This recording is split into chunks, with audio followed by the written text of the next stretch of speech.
গণতন্ত্র হত্যাকারী ও ব্যাংক ডাকাত বর্তমান সরকারের কথিত একজন তথ্য প্রযুক্তি বিষয়ক উপদেষ্টা, যার নাকি মাসে বেতন ছিল 1,60,00,000 টাকা।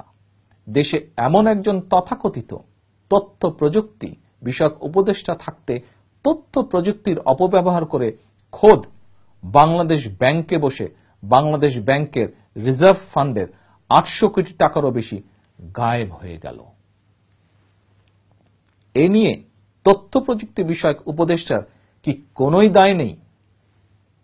তথ্য বিষয়ক উপদেষ্টার ফেসবুক স্ট্যাটাসের জের ধরে সাবেক প্রধানমন্ত্রীর অফিস ঘেরাও কর্মসূচি পালিত হয়েছিল।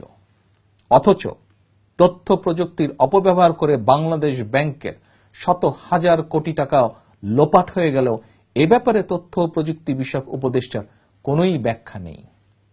উদ্যোগের বিষয় হল, তথ্য প্রযুক্তি বিষয়ক উপদেষ্টার দায় কিংবা ভূমিকা নিয়ে কোনো পত্রিকা কিংবা টেলিভিশনে কোনো প্রশ্ন নেই। টাকা পাচার হওয়ার পরপরই ঘটনাটি বাংলাদেশ ব্যাংকের পদত্যাগকারী গভর্নর নাকি শেখ হাসিনাকে জানিয়েছিল। কি ব্যবস্থা নিয়েছিল শেখ হাসিনা? নারায়ণগঞ্জের র্যাবের হাতে 7 খুন কিংবা পিলখানায় বিডিআর হত্যাকাণ্ডের প্রতিটি ঘটনায় দেখা যায় শেখ হাসিনাকে যথাসময়ে জানানো হলেও প্রতিটি ঘটনা সামাল দিতে সে চরমভাবে ব্যর্থ হয়েছিল। প্রশ্ন হল, এইসব ঘটনা সহ আরো অনেকগুলো ঘটনা সামাল দিতে কি ব্যর্থ হয়েছে শেখ হাসিনা, নাকি ইচ্ছাকৃতভাবেই সামাল দিতে চায়নি বা এড়িয়ে গিয়েছে?